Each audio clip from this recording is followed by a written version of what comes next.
Hi guys, Caroline here again, and I have a short presentation for you on the subject of retail within the beauty industry. So as you know, my background been beauty industry and really working closely with hundreds of salons across Ireland, the UK, the US and UAE. I've had great exposure and experience in working with those people, and I've learned a massive amount from them in terms of what they do to really maximize sales opportunities. So I really want to share some of that experience with you today.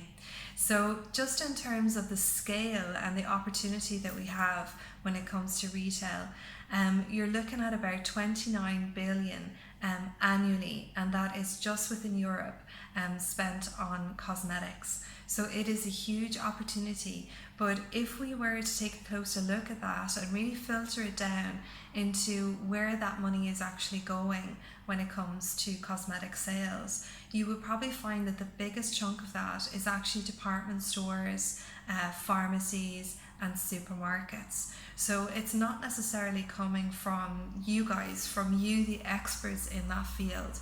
It is actually coming from your retail spaces.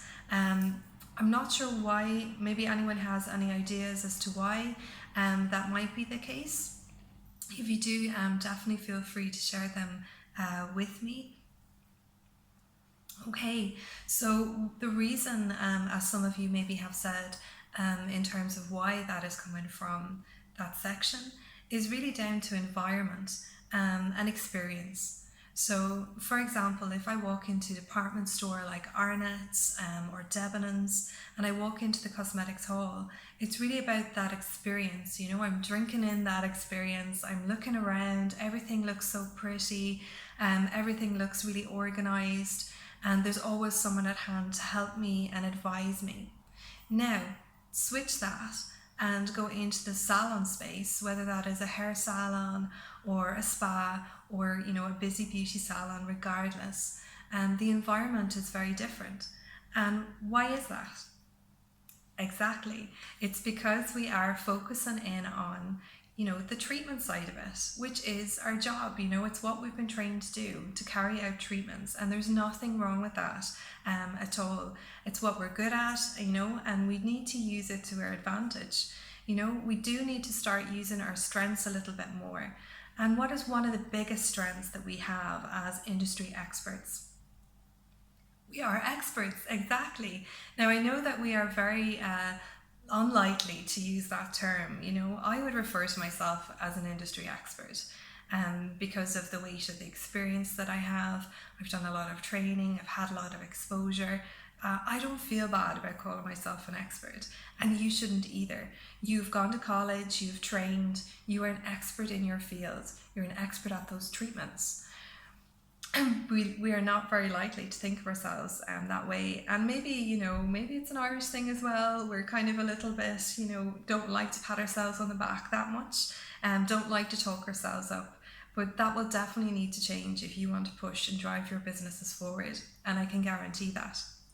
So the difference really, and the reason that those sales are going to the cosmetic store, as we said, is really down to environment.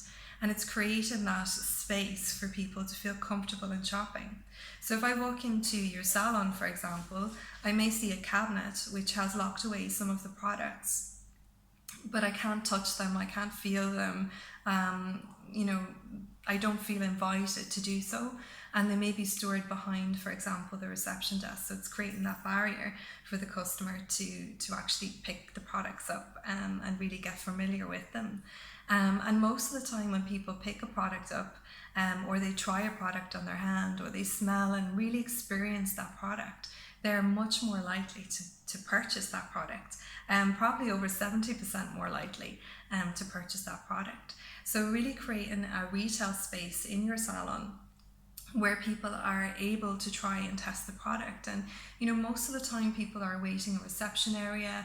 We give them an out-of-date magazine sometimes. I know some of you guys might be brilliant at keeping the magazines up to date, but in reality, we're busy. So we often have, those magazines about celebrities in the reception area. And instead of maybe using that opportunity where people are waiting to create, for example, a product pool, somewhere where people can kind of try those products as they're waiting, read about those products and the benefits of them.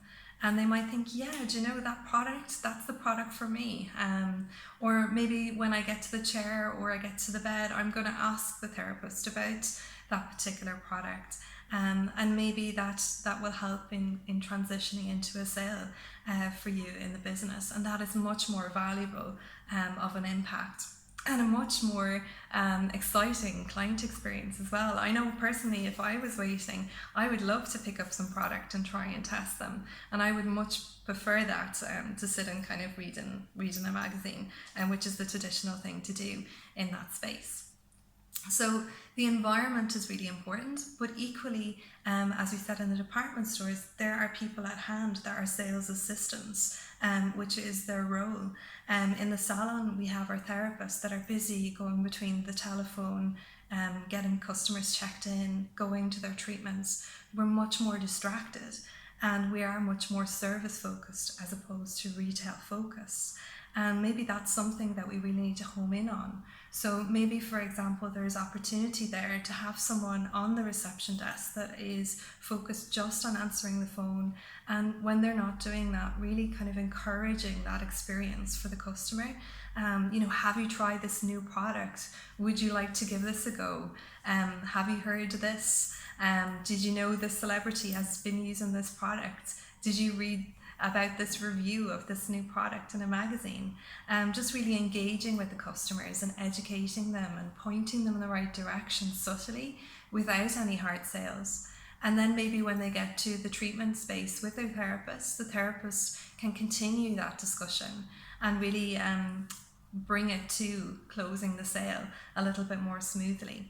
So I think if we were to summarize that, I think retail space versus salon space, we're really looking at displays, making it more engaging, allowing people to try the product, get the information out there for them to have a read about, and have someone dedicated to guiding that retail experience or introducing people to product and really facilitating that. I think if you can do those two things, you're going to see an immediate impact on your sales margins. So just a small thing to think about, but with a big result. And I'd like to hear how you get on with that. Thanks for your time.